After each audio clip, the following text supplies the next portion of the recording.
Hai sahabat Korinius, berikut Kamarudin Simanjuntak, kuasa hukum keluarga Brigadir Yosua Huta Barat, menanggapi soal pelecehan seksual yang masih terus dikumandangkan oleh Putri Chandrawati dan juga kuasa hukumnya. Demikian cuplikannya. Tidak ada pemerkosaan atau pelecehan, karena laporan daripada Perdi Sambo atas nama Martin Gabe, yaitu penyidik dari Polres Metro Jakarta Selatan, maupun laporan daripada Putri Chandrawati tentang tuduhan pemerkosaan di Duren 3 yang dia laporkan tanggal 9 Juli 2022. Demikian juga yang dilaporkan Martin Gabe tanggal 8 Juli 2022, itu sudah di SP3 karena kita lawan dan karena memang tidak ada peristiwa hukumnya. Oke, SP3 itu diulangi lagi SP3 waktu itu Pak ya? Sudah SP3, artinya tidak ada peristiwa itu. Lalu kemudian Perdi Sambo berbohong dengan mengganti locus delicti dan tempus delicti, yaitu mengganti tempat dan waktu menjadi di Magelang. Ya. Pertama dibilang terjadinya tanggal 4, lalu tanggal 4 kita pelajari WhatsApp daripada almarhum dengan Putri Chandrawati, begitu kompak dan begitu baik itu antara atasan dan bawahan. Maka saya katakan tidak ada wanita yang habis diperkosa memuji-muji pria yang memerkosa dia sebagai pria yang tangguh, sekatan, multitalenta.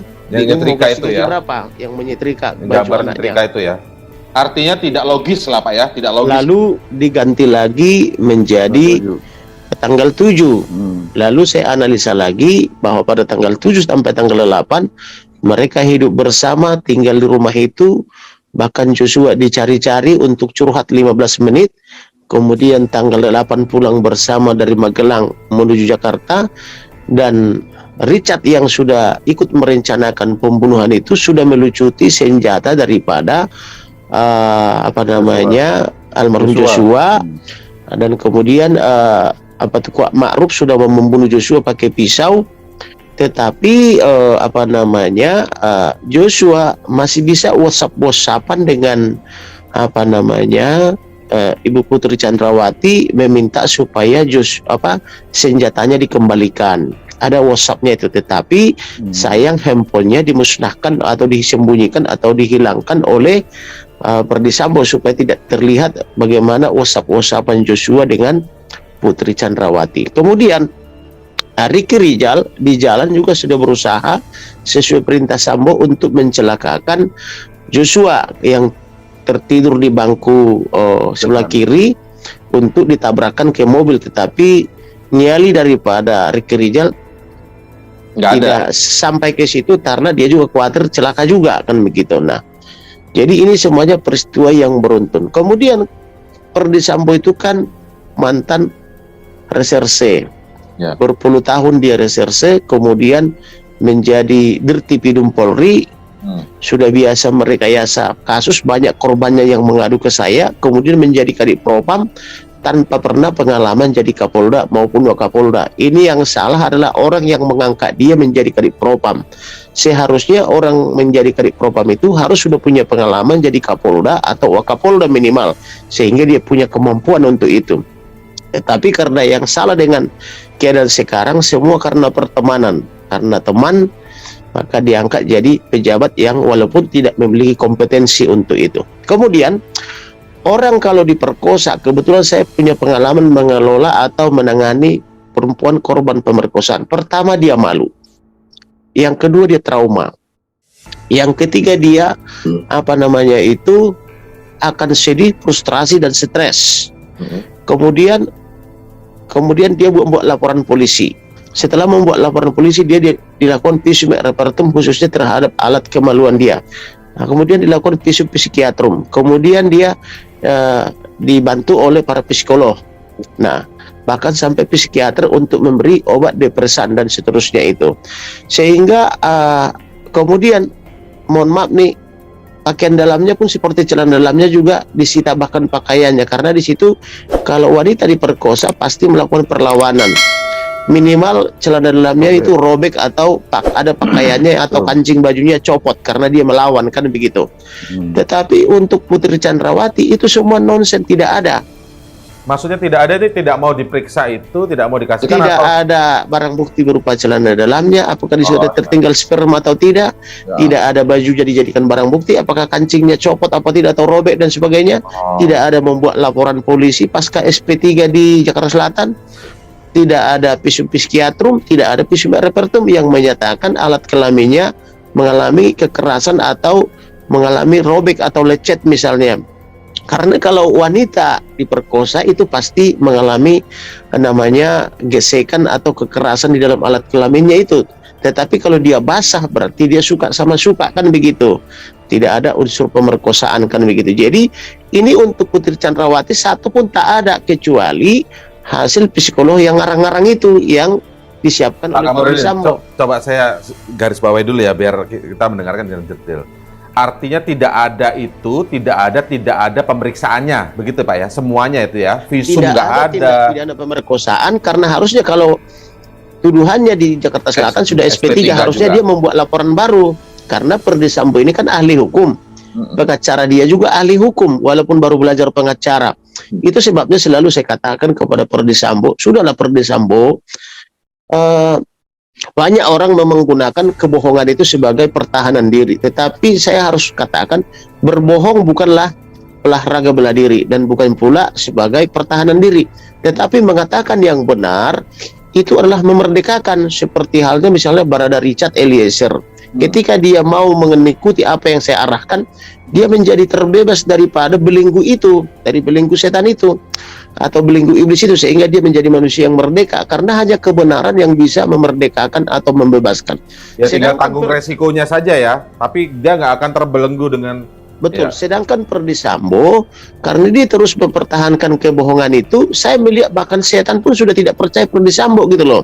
Mereka semua menertawakan Ferdi Sambo sebab semua atasannya sampai anak buahnya semua sudah berbalik arah, sudah U-turn meninggalkan cara-cara Ferdi Sambo karena apa namanya itu berbohong itu sangat merugikan. Mereka sudah di PTDH, ada yang di demosi, ada yang di patsus dan sebagainya. Ternyata berbohong tidak menyelamatkan tetapi menyengsarakan, kan begitu. Jadi Ferdi Sambo ini mau apa lagi? Mumpung masih ada kesempatan. Pak Kamarudin, saya tanya dulu Pak Kamarudin. Itu kan semua tidak ada SP3 dan kemudian bukti-bukti yang segala macamnya tidak ada. Pak Kamarudin berpengalaman juga soal menangani korban pemerkosaan. Itu tahu detail dan itu tidak ada terjadi semua elemen-elemen atau langkah-langkah tahapan yang pada Putri Chandrawati, kan begitu ya Pak Kamarudin. Oke, artinya saya mau ngomong begini supaya ini agak sederhana alurnya. Kasus pemerkosaan dan pelecehan seksual yang diklaim oleh Ferdi Sambo secara verbal doang gitu ya, bukan secara hukum, ya kan? Tidak ada ilusi. Pertanyaannya kemudian kenapa Ferdi Sambo tetap mau melakukan itu?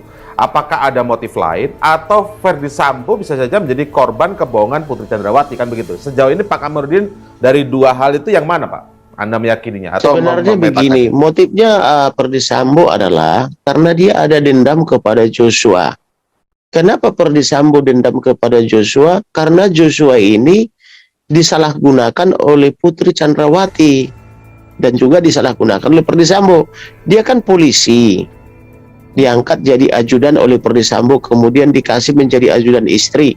Tetapi karena seringnya pertengkaran antara Ferdi Sambo dengan Putri Chandrawati, khususnya menyangkut para perempuan-perempuan itu, maka Putri juga memanfaatkan Joshua untuk mencari tahu atau ikut melacak siapa itu perempuan. Sebagai contoh, soal wanita piala bergilir ya, yang saya dapatkan dari jenderal paling senior lah ya saya sebut ya, masih jenderal di mana? Polisi apa di polisi, masih juniornya Bapak Kepala Intelijen lah, ini idola saya nih Pak Ponto ini karena analisanya sangat tajam. Saya suka intelijen. Nah, menurut intelijen saya waktu itu kan Putri mengajak almarhum dan ajudan lain menggunakan laras panjang mencari perempuan itu yang piala bergilir itu.